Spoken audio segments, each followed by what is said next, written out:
तो ब्रेक के बाद आपका स्वागत है। कानपुर हिंसा मामले में लगातार बयानबाजी हो रही है, ईडी की भी एंट्री हो गई है। लेकिन ब्रेक में जाने से पहले डिबेट थोड़ी सी हॉट हो रही थी।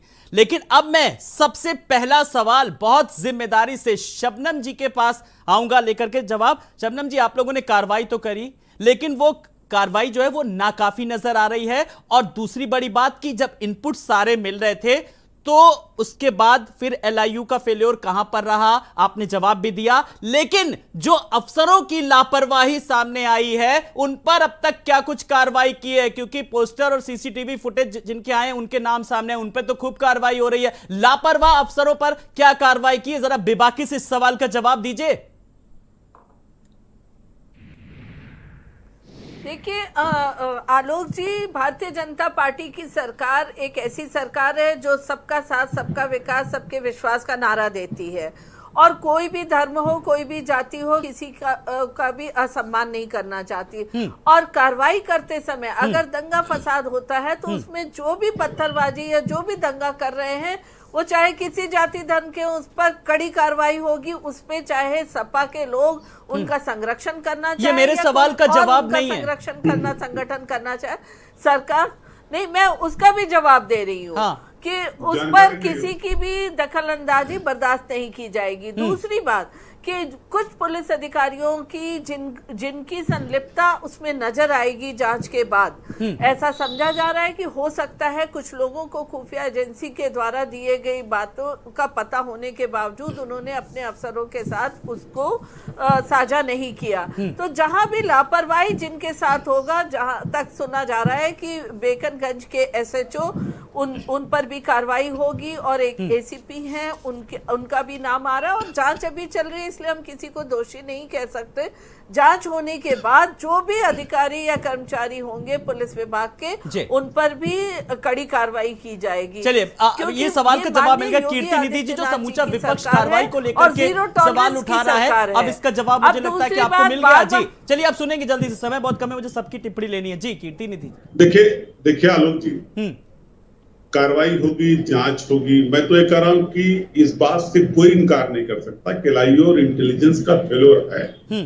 क्योंकि जिस जिले में देश का प्रथम नागरिक, महामहिम राष्ट्रपति जी, माननीय प्रधानमंत्री जी, माननीय मुख्यमंत्री जी, महामहिम राज्यपाल महोदय मौजूद हो और वहां इस तरीके की घटना हो जाए जिसका इनपुट पहले से पुलिस कमिश्नर तक के पास है, ये सच्चों बात कर रहे हैं, सबसे निचले पायदान के व्यक्ति। मैं कह रहा हूं पुलिस कमिश्नर तक के पास इसका इनपुट था, संज्ञान में था। और लगातार नुपुर शर्मा जी के बयान के बाद व्हाट्सएप चैटिंग, फेसबुक, ट्विटर पे लगातार वार प्रतिवार चल रहा था, जिसकी जानकारी कमिश्नर अब पुलिस को थी वहां के। उसके बाद भी इतनी बड़ी चूक हुई जिससे इस घटना का पड़ा हुआ। और जो मैं कह रहा था आलोक जी, मेरे बात को आप अन्यथा ले लिए, मैं बहुत स्पष्ट कर रहा हूं कि उत्तर प्रदेश के सभी जनपदों में इलीगल कंस्ट्रक्शन है। अगर इलीगल कंस्ट्रक्शन गिराना है तो नोटिस दो, जो जवाब न दे उसका मकान गिरा दो। दूसरी बात, अगर विदेशी फंडिंग हो रही है तो जिम्मेदार कौन है? या तो राज्य की सरकार है कि भारत की सरकार है? आज भी भारत की सरकार चाहे तो एक दिन में देश के सभी बैंकों को निर्देशित करके जानकारी कलेक्ट कर सकती है कि किनके खातों में विदेशों से पैसा आ रहा है, और उन पैसों की आप जांच करा सकते हैं। आखिर ये पीएफआई, चलिए आपने बहुत कीर्ति निधि जी, आपने बहुत गहराई वाली बात की कि जो अवैध काम जो चल रहा है और इस पर, लेकिन सुनिए कीर्ति निधि जी, आपने कहा कि अगर बुलडोजर चला तो आप उनके साथ एक बुलडोजर चलने नहीं देंगे। नहीं, मैंने नहीं कहा। पार्टी की तरफ से बयान आया किस तरीके से, बहुत सारे लोगों ने बयान दिया। बुलडोजर चला तो कफन बांधने के लिए तैयार है, कई लोगों ने कहा। देखिए, जो कफन बांधने की बात कर रहे हो, काजी साहब का, सर काजी का बयान है। हाँ। और अब वो उस बयान से पलट भी चुके हैं आलोक साहब। जी आपकी पहले आप बयान दीजिए। सुबह जी सुने मैं बता रहा हूँ, सारी की सारी राजनीति बयान को लेकर के ही तो है। मैं कह रहा हूँ काजी साहब, काजी साहब अगर बयान गलत बयानबाजी की हो तो उसका नोटिस लिया जाए ना, उसके खिलाफ कार्रवाई की बात हो ना, संज्ञान लिया जाए ना उसका। कार्रवाई अब तो फिर ये सवाल उठने लगेगा कि भाई काजी साहब पर क्या कार्रवाई की जाए। जी तो कार्रवाई पुलिस करेगी। गजेंद्र जी, अब तो काजी साहब पर भी सवाल उठने लगेगा, जैसे विपक्ष नुपुर शर्मा को लेकर के सवाल उठा रहा है। देखिए, काजी साहब ने जो बात कही है वो वही बात कही है कि जिससे समाज में विद्रोह हो, दंगा हो, समाज रोड पे आए, कानून हाथ में ले और फिर इनका रोना धोना स्टार्ट होगा कि संविधान खतरे में है। ये एक पूरी योजनाबद्ध तरीके से देश में इस चीज को किया जा रहा है और उनके खिलाफ एफआईआर होना चाहिए, वो जेल जाएं, उसके बाद ही कानपुर में शांति होगी। ये भी आप जान लें, सरकार सुन ले कि जब तक वह जेल नहीं जाते हैं शांति नहीं होने देगा आदमी, क्योंकि उतनी बड़ी घटना के बाद भी वह व्यक्ति यह नहीं सोचा कि आज के डेट में कानपुर में क्या हो रहा है, शांति कैसे स्थापित हो। वह व्यक्ति यह कहता है कि कफन बांध करके मुसलमान आ जाएगा सड़क पर। अरे आ जाओ सड़क पर, आकर के देखो क्या होता है। कानून का राज्य है, यहां पर संविधान है, व्यवस्था है, पुलिस है, प्रशासन है, एडमिनिस्ट्रेशन है, लोकतांत्रिक व्यवस्था है। जब हम शांति की बात करते हैं, प्रेम और भाईचारे की बात करते हैं, आज मेरा कोई सवाल नहीं है। हाजी हसन अहमद जी, हम आज शांति की बात करते हैं, आप बहुत मेरे ऊपर सवाल उठाते हैं जब मैं सवाल करता हूं। मैं आज आपसे एक पूछ रहा हूं, एक सुझाव ले रहा हूं, आज आप एक सुझाव दीजिए। आपका शांति को लेकर के एक सुझाव आमंत्रित है। नहीं, पहले रुकिए, शहर काजी की बात हो रही थी, तो शहर काजी पोस्ट किस उसमें आती है? क्या मुसलमानों के किसी दीनी अदारे ने शहर काजी बनाया हुआ है? क्या मुसलमानों के किसी दीनी इदारे ने शहर काजी बनाया? बड़ा अफसोस होता है कि लोग कुछ जानकारी रखते ही नहीं है, सिर्फ बोलना, सिर्फ मुसलमानों के खिलाफ आग उगलना है, जहर खोलना है। क्या कहा था शहर काजी साहब का बयान क्या था कि अगर गलत तरीके से बुलडोजर चला तो हम सर पे कफन बांध के सड़कों पे निकलेंगे। इसमें कहां दंगा भड़क रहा था? कहां पे इस पे गलत तरीके से? क्या सरकार गलत तरीके से चलाएगी या दंगाइयों के ऊपर चलाएगी? दंगाइयों के ऊपर चलाने पे किसी को हसन साहब, कौन चोर कहता है कि मैंने चोरी की? पहले इस पे बताइए, कौन चोर खुद से आके कहता है मैंने चोरी की? कौन दंगाई शबनम जी याद कीजिए कुछ पहले भी लोग कहते थे, संसद में खड़े होकर रोते थे, पुलिस मेरे ऊपर जुल्म कर रही है। तो क्या वो चोर होते थे? क्या उन्हीं ने चोरी की होती थी? पहले परिप्रेक्ष्य में देख लिया कीजिए, आके भविष्य वर्तमान में खोल के रखिए। अगर तो क्या होता है? कार्रवाई होना है तो नहीं तो सबूत दीजिए ना। क्या एक तरफा पूरे कानपुर के ऊपर बुलडोजर चला देगी? शर्म आनी चाहिए शबनम जी आपको ऊपर। क्या मुसलमानों के घरों को ऊपर उत्तर प्रदेश में बुलडोजर चलाएगी? अगर ये मानसिकता आपकी है तो हम भी वही होंगे, हम भी वही खड़े होंगे। चाहिए कि जिन अगर आपकी मंशा ये है, अभी भी आपकी समझ में नहीं आ रहा है कि पार्टी नेतृत्व क्या कह रहा है, प्रधानमंत्री के क्या इंस्ट्रक्शन है, सबका साथ, सबका विकास, सबका विश्वास भूल गए। कहते हैं सभी धर्मों का सम्मान करते हैं, पर पत्थरबाजों का सम्मान नहीं करते, दंगाइयों का सम्मान नहीं करते, मैं भी नहीं करता। बिल्कुल चलाइए दंगाइयों के ऊपर, लेकिन अगर मजलूमों के ऊपर बुलडोजर चलाएंगी तो आज ये नहीं। अगर आप इस तरह के काजी के बयानों पे कार्रवाई के लिए कुछ नहीं कहते तो ये दिखाई दे रहा है कि आप विक्टिम कार्ड केवल खेलना जानते हैं। सरकार हमारी है। 3 दिन हो गए आप बयान का ढिढोरा पीट कर माहौल खराब कर रही है। आप लोगों की दुश्मनी असल में मुख्यमंत्री योगी आदित्यनाथ और प्रधानमंत्री से आप क्या कर रहे हैं? आप बयान के पीछे दंगा करा के माहौल खराब नहीं कर रहे क्या? आप क्या कर रहे हैं? आप कौन राजनीति चमका रहा है? आप इसको डिफाइन मत कीजिए। मेरे एक सवाल का जवाब दीजिए। जब हम ईडी को अहम सुराग मिले हैं, पुलिस अपनी जांच कर रही है, और सुनिए हाजी हसन जी, बिल्कुल यही तो मैं चाह रहा था, यही आत्मविश्वास होना चाहिए। आज कम से कम एक चीज तो अंदर निकल करके आई कि आपने कहा ये मेरा मुल्क मेरी शान। कम से कम आज एक अच्छी चीज तो निकल करके आई। आज मैं पहली बार सुन रहा हूं हाजी जी आपके मुंह से, आज मुझे बहुत अच्छा लग रहा है। ये डिबेट भी एक नजीर बन गई जिसमें आज आपने अपने मुल्क की बात की, थोड़ा तो अपनापन कम से कम आया। प्रदर्शन कर सकते हैं आप, आंदोलन कर सकते हैं, लेकिन पत्थरबाजी नहीं कर सकते मेरे मुल्क में। ये बात आप जान लीजिए। अरे चलिए पत्थरबाजी ना करें, लेकिन पत्थरबाजों का समर्थन तो कोई ना करे। आप धरना प्रदर्शन करिए, पर आप पत्थरबाजी करने वालों का संरक्षण करते हैं। एक तरफ मेरा मुल्क बोलते हैं और दूसरी तरफ उनका संरक्षण करते हैं जो मुल्क की सरकारी और निजी संपत्तियों की क्षति करते हैं, आप जहर घोल रही है, बंद कीजिए जहर घोलना, समर्थन बंद कर रहे कीजिए। हैं।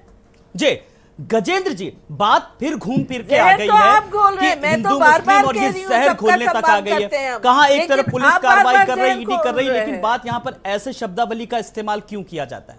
फिर कहा जाएगा कि विदेशों में भी बदनामी हो रही है। देखिए, इतनी महत्वपूर्ण बात कहा आपने कि शहर काजी नाम की कोई पोस्ट होती ही नहीं है। तो पहली बात तो ये पूरा देश समझ जाए कि संविधान के व्यवस्था में बिल्कुल शहर काजी नाम की कोई पोस्ट नहीं होती है। कोई यहाँ पर काजी और कोई भी चीजें लागू नहीं है। यहाँ पर संविधान है इस देश में।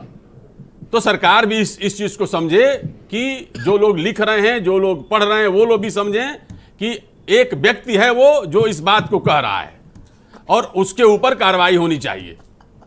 और इनकी बात से सहमत हूं मैं कि कम से कम इन्होंने इस बात को कहा कि समाज इस बात को जाना कि ऐसी कोई चीज नहीं होती है। देखिए और दो चीजें फिर मैं माफिक होता है। फिर रुकिए, मैंने कहा दीन में नहीं होता, इसलिए मुस्लिम इदारे ने नहीं बनाया। सुनिए, ये सरकारी पोस्ट है। सुनिए, पूछिए शबनम पांडे जी से। सुनिए ये सरकारी पोस्ट है। आप फिर दो बात कर रहे हैं, यही बात होती है। आपकी आधी अधूरी आपकी जानकारी ऐसी है, आप उसी चीज को घुमा रहे हैं। ठीक है, सरकार ऐसी चीज को खत्म करे कि लोगों की ऐसी चीज होनी नहीं। जानकारी दुरुस्त कर लीजिए। इन लोगों को भी कंडेम किया, वो गलत किया। इन लोगों को पहले ये सरकारी पोस्ट है, अगर सरकारी पोस्ट है, मुसलमानों को आप दो बातें कर रहे हैं। अगर ये सरकारी पोस्ट है तो पहले जानकारी कर लिए, फिर जिम्मेदार व्यक्ति को दिया जाना चाहिए। ऐसे लोगों को बिल्कुल नहीं दिया जाना जी। पोस्ट किसी की भी हो, लेकिन इस तरीके से गैर जिम्मेदाराना और इस तरह की बात अगर कोई करता है तो बहुत ही गैर जिम्मेदार। कोई भी बात यहाँ पर यह है कि सरकारी पद है या नहीं है या पद का दुरुपयोग किया, लेकिन इस तरीके की बयानबाजी तो मुझे लगता है कि शायद नहीं करनी चाहिए। कोई भी सभ्य समाज बर्दाश्त नहीं करेगा। क्यों कीर्ति निधि सर? देखिए आलोक जी, मैं लगातार इस बात को कर रहा हूं, कोई भी व्यक्ति सरकारी हो गैर सरकारी, संत हो या मौलाना हो, किसी को भी नफरत की पॉलिटिक्स करने की इजाजत नहीं है, नफरती बात करने की इजाजत नहीं है। ये देश सबका है, सभी वर्गों का देश है। इस मुल्क में हिंदू, मुस्लिम, सिख, ईसाई सब मिलकर रहने वाले हैं और सभी कई धर्मों वर्गों के लोग हैं यहाँ। थोड़े थोड़े दूर पे पानी और बानी बदलने वाला ये देश है, इसलिए यहाँ सब मिलकर रहें और किसी भी धर्म के अगुआ को जी बिल्कुल कीर्ति निधि जी कहते हैं कि भारत भूमि एक महान संस्कृति की पर्याय है जहां पर पत्थरों में भी देवी देवताओं के दर्शन होते हैं। बिल्कुल बिल्कुल बिल्कुल होते हैं, बिल्कुल होते हैं सर जी, बिल्कुल होते हैं और इसी संस्कृति को कायम रखने की जरूरत है जी। तो जिम्मेदारी कौन निभाएगा, शुरुआत कौन करेगा? मुझे लगता है तो आ रहा हूं मैम, आ रहा हूं मैं कीर्ति निधि जी। मुझे लगता है कि आज शुरुआत अभी से आपसे यहीं से शुरू की जाए। मैं आपसे चाह रहा हूं कि एक अच्छा सुझाव दीजिए जो इस तरीके से भाईचारे को कम से कम बढ़ावा मिले और जो नफरत की राजनीति को कम से कम नीचे, उसे गर्त में नीचे लाया जाए। देखिए आलोक जी, अगर मैं बात कहूंगा तो आप फिर कहेंगे राजनीति कर रहा हूं। सर मैं क्यों कहूंगा, मैं तो बराबर मौका दे रहा हूं। जनता ने आपको मौका ना दिया, लेकिन मैं तो आपको बराबर मौका दे रहा हूं। हाँ, भारतीय जनता पार्टी को धर्म की राजनीति ज्यादा सूट करती है। जब हिंदू मुस्लिम की पॉलिटिक्स होगी तो इसका सीधा सीधा लाभ भारतीय जनता पार्टी को मिलता है, क्योंकि मूल मुद्दों से मसले जो मूल मुद्दा है उससे धर्म की राजनीति को फायदा मिल जाएगा। और कौन सी ऐसी सरकार है जो मुझे सवाल पर भी बड़ा मैं बता रहा विस्मयबोधक लग रहा है मुझे तो जी। हाँ जल्दी से, हाँ मुझे फिर भारतीय जनता पार्टी सत्ता में रहे, सत्ता से बाहर रहे, वो धर्म की राजनीति उसको सूट करती है। राजनीति का धर्म उसको पता नहीं। अगर आप जनहित के मुद्दों को लेकर के अगर आप ये समझते हैं कि उसे धर्म की राजनीति, तो फिर भैया इस सवाल का जवाब शबनम जी खुद ही देंगी आपको। शबनम जी, ओवर टू शबनम जी। देखिए आलोक जी, बार बार कीर्ति निधि जी जिस तरीके से भारतीय जनता पार्टी पे आरोप लगा रहे हैं, पर मेरी पहली टिप्पणी जो थी उस पे इनके राष्ट्रीय अध्यक्ष पे मैंने आरोप लगाया था, उसका जवाब ये अब तक नहीं दे पाए। तो देखिए धन की राजनीति और धन की देखिए शबनम जी, वाले लोग शबनम जी, मैं आपको आज बताता हूँ, हमेशा अखिलेश यादव जी ने जो आज कहा, ये स्लोगन नहीं हर है, पीपल के पेड़ के सबका नीचे साथ 2 सबका पत्थर विकास का आपको स्लोगन है। मिलेंगे। हमने कहीं जहाँ भेदभाव लोग नहीं जल किया चढ़ाते और हैं आज भी और हम कहते पूजा हैं करते हमारी हैं, सरकार और न हमारी पीपल का पार्टी पेड़ अपने कहीं आप भेदभाव में पूरा करती का है, पूरा लेकिन मंदिर है। अगर कोई तुष्टिकरण की राजनीति करे और माफिया को, दंगाइयों को संरक्षण दे तो निश्चित तौर पे ये सबका साथ सबका विकास में नहीं आएगा। माफिया, दंगाई, इनका ना कोई धर्म होता है ना कोई जाति होती है, उस पर कड़ी कार्रवाई होगी। अगर आप उसका संरक्षण दें और बोले कि ये भी मुल्क के लोग हैं तो मुल्क के लोगों जी, को, कम से कम मुल्क शबनम की पांडे जी ने ये सुरक्षा बता का, दिया कि दंगाइयों का आधार कोई धर्म नहीं सुरक्षा, होता है। सुरक्षा फिर तो कानपुर होनी हिंसा चाहिए, को मुल्क के क्यों हर एक मुसलमानों को से जोड़ा जा रहा है? चाहिए। इनकी दोगली बातें, इनकी कतलियों करने का फर्क इसी डिबेट में सामने आ गया। और इसी डिबेट में आज आपके सवाल का जवाब मेरे पास है कि क्यों जोड़ा जा रहा है। इसलिए जोड़ा जा रहा है कि सुनिए पहले सब लोग मेरे सवाल का जवाब। पीएफआई कनेक्शन को लेकर के पुलिस ने 3 लोगों को गिरफ्तार किया है। अब हाजी साहब के सवाल का जवाब कि एक तरफा कार्रवाई की जा रही है। नाम सुनिए, सैफुल अल्लाह, मोहम्मद नसीम, मोहम्मद उमर, ये वो नाम है जो सी और एनआरसी देशों में भी शामिल थे और जेल भेजे गए थे। इसलिए जवाब मिल गया आपको। तो शबनम जी यानी कि झूठ बोल रही थी कि दंगाइयों का कोई मजहब नहीं होता जी, यानी ये झूठ गलत कर रही थी। वो उनकी मंशा यानी हो सकती है। उनकी इस सवाल का जवाब आप ये शबनम जी से ये लीजिए। जवाब लेकिन इन लोगों ने बचाव दीजिए। ये क्यों 2 कर रहे हैं जो नाम बातें सामने आए हैं? कहती, ये 2 बातें कहती। जी, अच्छा, जो अयोध्या में 7 आदमी पकड़े गए थे मस्जिदों के बाहर वो फेंकते हुए, उनका भी नाम बता दिए। उनका क्या था? तो सरकार से पूछिए ना सवाल। आप तो बताएं शबनम पांडे जी, बताएं शबनम पांडे जी। चलिए शबनम जी जल्दी से जवाब दे दीजिए। हसन साहब, अगर आप ऐसे दंगाइयों को किसी धर्म से जोड़ते हैं आलोक जी, कानपुर के अंदर आप जवाब ये देंगे, किसी धर्म के नहीं अयोध्या होते, के ये मसले पे कहीं आप न शबनम कहीं जी को जवाब दे रहे हैं। देश के दुश्मन होते हैं जो पीएफआई से जुड़ते हैं, जो बात बात पर दंगा करते हैं, जो बात बात पर पत्थर उठाते हैं, आप जनता के जीवन को अस्त व्यस्त करते हैं। अगर कोई उनके पक्ष में बयान दे रहा है तो साफ तौर पे बताने की जरूरत नहीं कि वो देश की कितनी फिक्र करते हैं। कौन सी एजेंसियों को आपने उनकी जांच दे दी है जो 1 साल से जांच ही हो रही है? 1 साल पहले भी हम यही चर्चा कर रहे थे, आज भी वही कर रहे हैं। आज ही बनारस बॉम्ब ब्लास्ट का जो था उसको फांसी की सजा लगी है। आपने देखा हमारे न्यायिक व्यवस्था में जो प्रक्रिया है वो मांग करिए। अब आपने मांग करिए। चलिए मैं गजेंद्र जी के पास आ रहा हूं। गजेंद्र जी, सारी राजनीति एक तरफ, लेकिन जब मैं भावनाओं की बात करता हूं, तेरी भावनाएं अलग और मेरी भावनाएं अलग। जिस तरीके से शिवलिंग को फव्वारा बताने वाले उन पर तो कार्रवाई हो गई, लेकिन जो फव्वारा जिन्होंने बताया उन पर भी तो कोई कार्रवाई हो, उनको भी आगे आकर के पहल करनी चाहिए कम से कम। देखिए, देश सबसे बड़ा है। देश की बात अगर हम करते हैं, राष्ट्र की बात हम करते हैं, तो हमारे लिए सबसे महत्वपूर्ण हमारा राष्ट्र है। और जब राष्ट्र की छवि खराब होती है तो हम आहत होते हैं, और आहत करने में दोनों पक्ष, मुस्लिम पक्ष और हिंदू पक्ष, दोनों पक्ष अपनी अपनी बात रखा और दोनों ओर से दोनों लोग आहत हुए। और आहत कौन हुआ? लोग ये समझते हैं कि हिंदू मुसलमान आहत हुआ, नहीं, राष्ट्र आहत हो रहा है। राजनीति हो सकती है, अपनी अपनी राजनीति है, लोग राजनीति अपने अपने हिसाब से करते हैं। अभी समाजवादी पार्टी में आपने सुना, भाई समाजवाद से राष्ट्रवाद की बात कीजिए आप, कम बड़ी चीज नहीं है आपके पास। आपके पास तो इतना बड़ा धरोहर है कि अगर वह वटवृक्ष जिस दिन बड़ा हो जाए आपको कोई हिला नहीं सकता। लेकिन आप संकृत मानसिकता में आकर के केवल थोड़ी सी चीजों के लिए एक जगह रुक जाते हैं। आप गलत को गलत और सही को सही बोलना आज से भी अगर आप वो कर दे, प्रारंभ कर दें, तो आप इस देश के मुख्य विपक्षी पार्टी होंगे। चलिए, आज मैं आप ही के सवाल का सबसे जवाब लेता हूं। चलिए, आप किससे चाहेंगे सबसे पहले जवाब लेना? फाइनल कमेंट के तौर पर मैं आज आपके सवाल का जवाब। जी, पहले बीजेपी की प्रवक्ता। चलिए, बीजेपी की प्रवक्ता शबनम जी, देखिए कितनी अच्छी बात कही, प्रेम और भाईचारे को लेकर के शुरुआत आज करिए। जी, निश्चित तौर पे आलोक जी, हमारी पार्टी और हमारी सरकार राष्ट्र धर्म को प्राथमिकता पे रखती है, उसके बाद कोई धर्म होता है। अगर हमारे राष्ट्र पे कहीं संकट हो या राष्ट्र की शांति भंग करने का कोई कार्य करे और उसके बाद भी वो कहे कि ये राष्ट्र हमारा है, तो इस पर जनता विश्वास नहीं करेगी, क्योंकि आहत हर कोई होता है, निश्चित तौर पे इसको मैं मानती हूँ। लेकिन आहत होने के बाद हमारे पास बहुत सी लोकतांत्रिक व्यवस्था है जिस पर हम आपत्ति व्यक्त कर सके, लेकिन पत्थर उठाना, लोगों के बीच बॉम्ब ब्लास्ट करना, शांति भंग करना, ये करने वाले देश के दुश्मन हो सकते हैं, इसके अलावा कोई नहीं। जी कीर्ति निधि जी, एक मैं आपसे भी आज की डिबेट का फाइनल कमेंट चाहूंगा।